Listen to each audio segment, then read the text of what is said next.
જી નમસ્કાર, હું TR Jadav TR એજ્યુકેશનમાં ફરીથી એક નવા વિડીયોમાં તમારું સ્વાગત છે. મિત્રો, હમણાં જીએસઆરટીસી દ્વારા હેલ્પરની જે ભરતી જાહેર થઈ છે, આ હેલ્પરની ભરતીની તૈયારી માટે અમારી ચેનલમાં ફ્રી વિડીયો લેક્ચર સિરીઝ શરૂ કરવામાં આવી છે.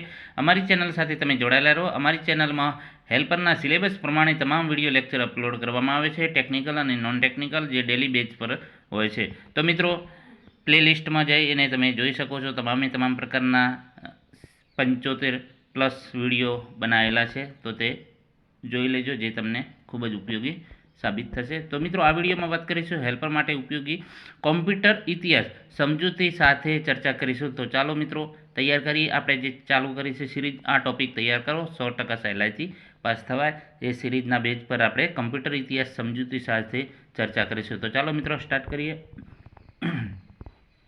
અહીં તમે જોઈ શકો છો કોમ્પ્યુટર પરિચય, જેમાં કોમ્પ્યુટર શું છે, તો વોટ ઇઝ કમ્પ્યુટર? તો કમ્પ્યુટર એ એક વીજાણુ યંત્ર છે.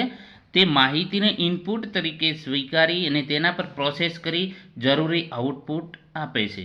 તો કોમ્પ્યુટર પરીક્ષામાં પૂછાય, કોમ્પ્યુટર ખાલી જગ્યા છે, તો કોમ્પ્યુટર એ કેવું યંત્ર છે અથવા તો શું છે? તો કોમ્પ્યુટર એ એક વીજાણુ યંત્ર છે. તે માહિતીને ઇનપુટ કરી અને તેના પર જરૂરી પ્રોસેસ કરી આઉટપુટ આપણને આપે છે.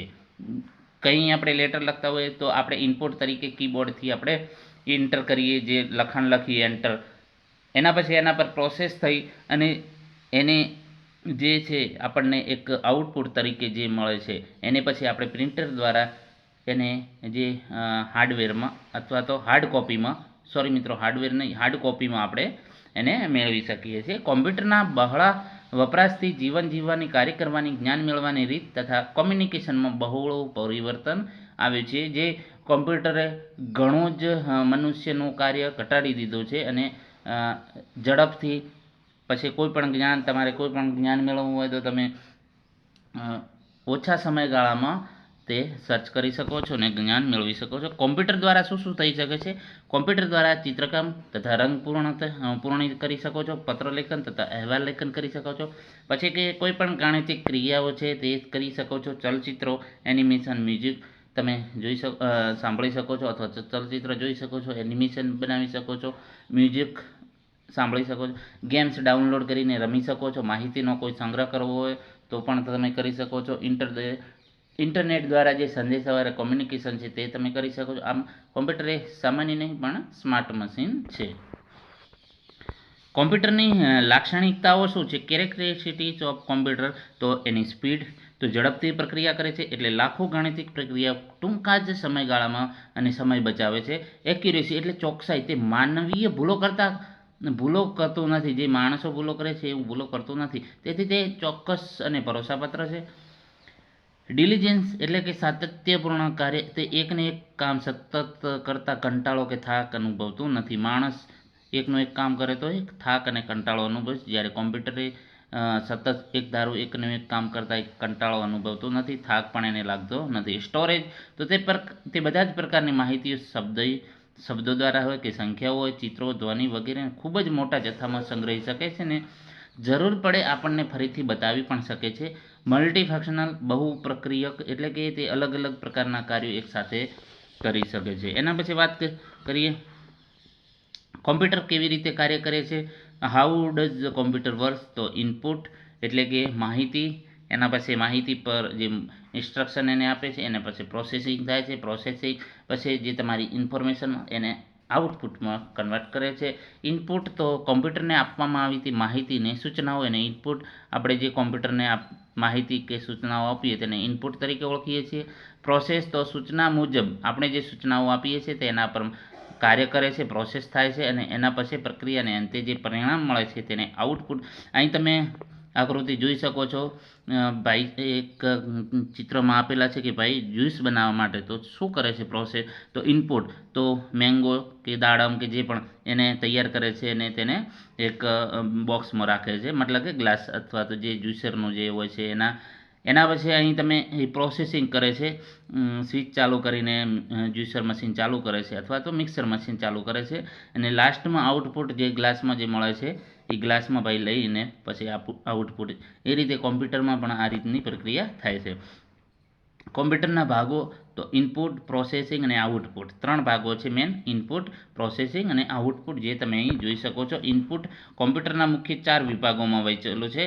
એટલે ઇનપુટ ડિવાઇસ, અહીં તમે જોઈ શકો છો કીબોર્ડ છે, તો કે કોમ્પ્યુટરને શાબ્દિક કે આંકડાઈ માહિતી તથા સૂચનાઓ કીબોર્ડ દ્વારા અપાય છે. અહીં તમે કીબોર્ડની જોઈ શકો છો, અલગ અલગ કી આપેલી છે: ફંક્શનલ કી છે, એન્ટર કી છે, ઇન્સર્ટ કી છે, હોમ કી છે, પેજ અપ પેજ ડાઉન કી છે, ડિલીટ કી છે, ન્યુમેરિક કી છે, એસ્કેપ કી છે, ટેબ કી છે, કેપ્સ લોક કી છે, શિફ્ટ કી છે, કંટ્રોલ કી છે વગેરે કી આપેલી છે, જે તમે અહીં જોઈ શકો છો. એના પછી વાત કરીશું માઉસ. તો માઉસ એ પોઇન્ટિંગ ડિવાઇસ છે. પરીક્ષામાં પૂછાય કે માઉસ કયા પ્રકારનું ડિવાઇસ છે, તો પોઇન્ટિંગ. યાદ રાખજો મિત્રો, પોઇન્ટિંગ ડિવાઇસ મોસ્ટ આઈએમપી પ્રશ્ન છે. માઉસ એ પોઇન્ટિંગ ડિવાઇસ છે. તેની મદદથી 3 પ્રક્રિયાઓ થઈ શકે છે. પરીક્ષામાં પૂછાય માઉસથી કેટલી પ્રક્રિયાઓ થઈ શકે? 3. કઈ? પોઇન્ટિંગ, સિલેક્ટિંગ અને મૂવિંગ. 3 પ્રકારની પ્રક્રિયાઓ થઈ શકે છે. અહીં તમે જોઈ શકો છો માઉસમાં રાઈટ બટન છે, લેફ્ટ બટન અને સ્ક્રોલ બાર. અહીં બીજા આપેલા છે, જે તમે માઇક્રોફોન છે, વેબકેમ છે, સ્કેનર છે, જોયસ્ટિક છે, લાઇટ પેન છે, ટચ સ્ક્રીન છે. એના પછી વાત કરીશું પ્રોસેસિંગ ડિવાઇસ.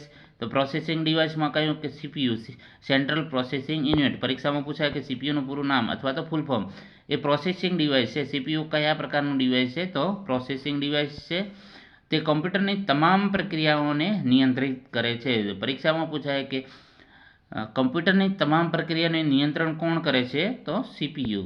બરાબર. તો 3 પ્રશ્નો તો અહીંથી મિત્રો થઈ ગયા ફક્ત સીપીયુમાંથી. એના પછી વાત કરીશું આઉટપુટ ડિવાઇસ. તો આઉટપુટ ડિવાઇસ કયા છે, તો પ્રિન્ટર. તો કમ્પ્યુટરમાં રહેલી માહિતી કાગળ પર છાપી શકાય છે. પ્રિન્ટર મુખ્યત્વે 3 પ્રકારના છે. કયા? તો ડોટ મેટ્રિક છે, લેસર જેટ છે અને ઇંકજેટ છે. 3 પ્રકારના જે છે તે પ્રિન્ટર છે. મોનિટર. એના પછી વાત કરીશું મોનિટર કોને કહીશું, તે ટીવી સ્ક્રીન જેવું દેખાય છે. અહીં તમે જોઈ શકો છો જે મોનિટર છે, આપણે કમ્પ્યુટરને આપેલ માહિતી અને તેના પરિણામો તેમાં જોઈ શકીએ છીએ. મોનિટર 2 પ્રકારના હોય છે.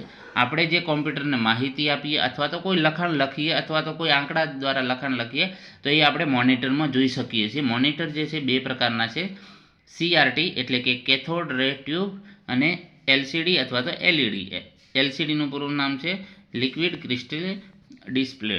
બરાબર. એના પછી વાત કરીશું સ્ટોરેજ ડિવાઇસ. તો સ્ટોરેજ ડિવાઇસ 2 પ્રકારના હોય છે: ઇન્ટરનલ અને એક્સટર્નલ. પરીક્ષામાં પૂછાય કે કોમ્પ્યુટરમાં સ્ટોરેજ ડિવાઇસ કેટલા ટાઈપના હોય છે, તો 2 પ્રકારના: ઇન્ટરનલ અને એક્સટર્નલ. ઇન્ટરનલમાં કયું છે, તો હાર્ડ ડિસ્ક છે, અને એક્સટર્નલમાં ફ્લોપી ડિસ્ક છે, CD છે, DVD છે, પેન ડ્રાઈવ છે, SD કાર્ડ છે. તો આ એક્સટર્નલ છે. એના પછી વાત કરીશું હાર્ડવેર અને સોફ્ટવેર. તો હાર્ડવેર કોને કહીશું, તો કોમ્પ્યુટરમાં જે ભૌતિક રીતે આપણે જોઈ શકીએ એને અડી શકાય અથવા તો સ્પર્શ કરી શકાય, તો તેવા જે ભાગો છે એને હાર્ડવેર તરીકે ઓળખવામાં આવશે. સોફ્ટવેર કોને કહીશું, તો કોમ્પ્યુટર ચલાવવા માટે જરૂરી પ્રોગ્રામના જે સમૂહ છે તેને સોફ્ટવેર. તેને આપણે જોઈ શકીએ છીએ પરંતુ ટચ કરી શકતા નથી, સ્પર્શી શકતા નથી. CD કે DVD પોતે હાર્ડવેર છે, તેમાં રહેલ ઓડિયો વિડીયો એ સોફ્ટવેર છે. CD અને DVD કયા પ્રકારના છે, તો હાર્ડવેર છે, જ્યારે ઓડિયો વિડીયો એ કયા પ્રકારના સોફ્ટવેર છે. તેમજ CPU એ હાર્ડવેર છે, જ્યારે તેમાં ઇન્સ્ટોલ કરેલી વિવિધ પ્રકારના પ્રોગ્રામ એ સોફ્ટવેર છે. સોફ્ટવેર. તો સોફ્ટવેરના 2 પ્રકારનો છે. કયા? System software, application software. System સોફ્ટવેરમાં કયું? તો વિન્ડો કે લિનક્સ વગેરે ઓપરેટિંગ સિસ્ટમ, જ્યારે એપ્લિકેશન સોફ્ટવેર MS ઓફિસ કે ઓપન ઓફિસ તે એપ્લિકેશન સોફ્ટવેર તરીકે ઓળખવામાં આવે છે. ઓપરેટિંગ સિસ્ટમ એટલે કે કોમ્પ્યુટર ચાલક પદ્ધતિ. ઓપરેટિંગ સિસ્ટમ એ એક સોફ્ટવેર પ્રોગ્રામ છે, જેના દ્વારા કોમ્પ્યુટર સાથે જોડાયેલા જે તમામ હાર્ડવેર તથા અન્ય સોફ્ટવેરનું સંચાલન કરે છે. સામાન્ય રીતે કોમ્પ્યુટર ચાલુ થતાં ઓપરેટિંગ સિસ્ટમ શરૂ થાય છે. જ્યારે પણ કોમ્પ્યુટર આપણે ચાલુ કરાય ત્યારે ઓપરેટિંગ સિસ્ટમ ચાલુ થાય છે, જેમાં લિનક્સ છે, વિન્ડોઝ છે, ઉબન્ટુ છે, મેક છે, ડોઝ છે, યુનિક્સ વગેરે તેના ઉદાહરણો છે. પરીક્ષામાં પૂછાય ઓપરેટિંગ સિસ્ટમના કયા ઉદાહરણો છે, તો અહીં તમે જોઈ શકો છો આ બધા ઓપરેટિંગ સિસ્ટમના. ઓપરેટિંગ સિસ્ટમ વગર કોમ્પ્યુટર પ્રાણ વગરના શરીર જેવું છે. એટલે કે ઓપરેટિંગ સિસ્ટમ વગર કોમ્પ્યુટર તમારું ચાલે નહીં. તે કોમ્પ્યુટરની તમામ પ્રવૃત્તિઓનું ઉદ્ગમ સ્થાન છે. સામાન્ય રીતે કોમ્પ્યુટર સ્વિચ ઓન કરતાં તે આપોઆપ બુટિંગથી શરૂ થાય છે. જ્યારે પણ કોમ્પ્યુટરને સ્વિચ ઓન કરતાં શું થાય છે, તો આપોઆપ બુટિંગથી તે ચાલુ થાય છે. એના પછી ઓપરેટિંગ સિસ્ટમના કાર્યો કયા કયા, તો માહિતીને ફાઇલ કે ફોલ્ડર સ્વરૂપમાં સાચવીને ફરીવાર દર્શાવે છે. કોમ્પ્યુટરમાં એક કરતાં વધારે પ્રોગ્રામ પર કાર્ય કરીએ છીએ તે કયા પ્રકારના અને કેટલી એની પ્રાથમિકતા તે નક્કી કરે છે. પોતાની ઇન્ટરનલ રિયલ ટાઈમ ક્લોક નિભાવે છે, જેના દ્વારા ફાઇલ બનાવટ અને તેમાં થયેલા સુધારા વધારા ડેટ અને ટાઈમ જાણી શકાય. અન્ય એપ્લિકેશન ખોલવાનું કે પ્લેટફોર્મ તૈયાર કરી આપે છે. કોમ્પ્યુટર ચલાવનાર વ્યક્તિનું કોમ્પ્યુટર સાથેનું જોડાણ સરળ અને સુચારું બનાવે છે. DOS, Windows, Unix, Macs, Linux વગેરે લોકપ્રિય ઓપરેટિંગ સિસ્ટમો છે. એના વિશે આપણે ચર્ચા કરેલી. ઓપન સોર્સ સોફ્ટવેરની વાત કરીશું. ઓપન એટલે ખુલ્લું અને સોર્સ એટલે કે સોફ્ટવેર કે પ્રોગ્રામનો કોડ. ઓપન સોર્સ એટલે કે એવો સોર્સ કોડ કે બધાની પહોંચમાં હોય. ઓપન સોર્સ સોફ્ટવેર કે એપ્લિકેશનના યુઝર ઓપન સોર્સ સોફ્ટવેર બનાવનારને કોઈ પણ કિંમત ચૂકવ્યા વિના તેનો ઉપયોગ તેમજ ફેરફાર કરી શકે અને બીજાને વેચી શકાય છે. હવે મિત્રો, આ મોસ્ટ આઈએમપી પ્રશ્ન છે કે ઓપન સોર્સ સોફ્ટવેર કોને કહેવામાં આવે છે, તો કે કોઈ પણ કિંમત જે સોફ્ટવેર બનાવનારને આપણે કોઈ પણ કિંમત ચૂકવ્યા વિના તેનો ઉપયોગ તેમજ ફેરફાર કરી શકે અને બીજાને વહેંચી શકે, તો તેને ઓપન સોર્સ સોફ્ટવેર તરીકે ઓળખવામાં આવે છે. મોસ્ટ આઈએમપી પ્રશ્ન છે મિત્રો. Linux as an open operating system, તો ઈસવીસન 1980-1990ના દાયકા દરમિયાન યુનિક્સ ઓપરેટિંગ સિસ્ટમ ફ્રીવેર હતી. લિનક્સ પણ યુનિક્સ આધારિત ઓપન સોર્સ ઓપરેટિંગ સિસ્ટમ છે. અહીં જે છે યુનિક્સ, બરાબર, લિનક્સ. તો લિનસ ટોરવાલ્ડ નામના વ્યક્તિ દ્વારા તૈયાર કરવામાં આવેલ છે. આ પરીક્ષામાં પૂછાય એવું છે કે લિનક્સ કોના દ્વારા, તો ટોરવાલ્ડ દ્વારા તૈયાર કરવામાં, જે કે તેમાં સમગ્ર વિશ્વના ઘણા ડેવલપરનો સહયોગ છે. લિનક્સને ફ્રી ડાઉનલોડ કરી શકાય છે. હાલમાં લિનક્સના ઘણા વર્ઝન આવેલા છે. કયા કયા છે? રેધાટ છે, ઉબન્ટુ છે, એસયુએસી છે, ફેરડોન છે, બોસ છે, ડેવિડો છે, ગેન્ટુ છે વગેરે. હાલમાં આપણી શાળામાં લિનક્સનું ઉબન્ટુ વર્ઝન આપવામાં આવેલ છે, બરાબર. ઉબન્ટુ, તો એ ઉબન્ટુ લિનક્સ આધારિત ઓપરેટિંગ સિસ્ટમ છે. ઉબન્ટુનો એ આફ્રિકન શબ્દ છે જેનો અર્થ થાય છે હ્યુમેનિટી ટુ અધર્સ, બીજા સાથે માનવતા એવો થાય છે. તેની પ્રથમ આવૃત્તિ 2005માં રજૂ કરવામાં આવેલી છે. ઉબન્ટુનો અર્થ શું છે, તો એ પણ યાદ રાખજો મિત્રો. એના પછી વાત કરીશું લિનક્સ ઓપરેટિંગ સિસ્ટમના ફાયદા અને ગેરફાયદા. તો સંપૂર્ણપણે મફતમાં મળતી ઓપરેટિંગ સિસ્ટમ છે. લિનક્સ દુનિયાની 61 જેટલી પ્રાદેશિક ભાષામાં ઉપલબ્ધ છે. ડ્રાઈવર ફાઇલ્સની જરૂર પડતી નથી, સુરક્ષિત છે. ગેરફાયદા શું છે? અદ્યતન વર્ઝન નક્કી કરવું મુશ્કેલ બને છે. વિન્ડો ઓપરેટિંગ સિસ્ટમ માટે તૈયાર થયેલ સોફ્ટવેર આમાં કાર્ય કરતો નથી.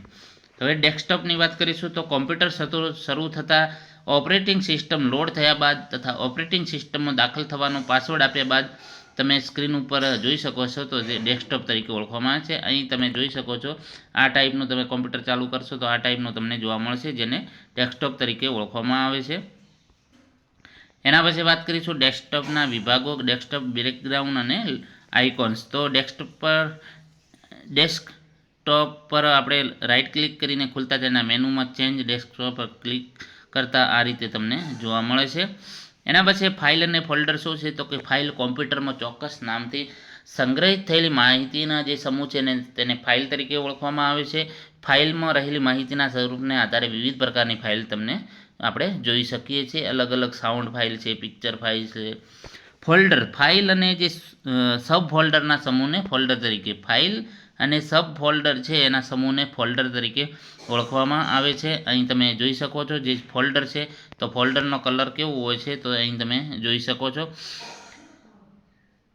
ફાઇલ ફોલ્ડરને લગતા ઓપરેશન કયા કયા છે, તો ક્રિએટિંગ ન્યૂ ફોલ્ડર. તો ન્યૂ ફોલ્ડર બનાવવા માટે તમારે શું કરવાનું, તો ફોલ્ડર ડેસ્કટોપ પર માઉસ વડે રાઇટ ક્લિક કરતાં તમારે ક્રિએટ ફોલ્ડરવાળો વિકલ્પ પસંદ કરતાં નવું ફોલ્ડર બની શકે છે. રીનેમ, તો ફોલ્ડર કે ફાઇલ પર રાઇટ ક્લિક કરીને તમે રીનેમવાળો વિકલ્પ પસંદ કરવા ફાઇલ કે ફોલ્ડરને તમે રીનેમ કરી શકો છો. કોપી, કટ, પેસ્ટ પણ એના દ્વારા તમે કરી શકો છો.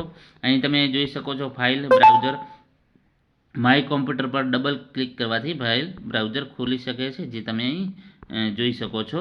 તો મિત્રો, આ જે કોમ્પ્યુટરના જે ઇતિહાસમાં મોસ્ટ આઈએમપી પ્રશ્નો હતા તેના વિશે ચર્ચા કરી. મિત્રો, જો વિડીયો પસંદ આવે તો લાઇક કરજો, શેર કરજો અને મિત્રો ચેનલને સબસ્ક્રાઈબ કરવાનું ન ભૂલતા. Thank you for watching this video.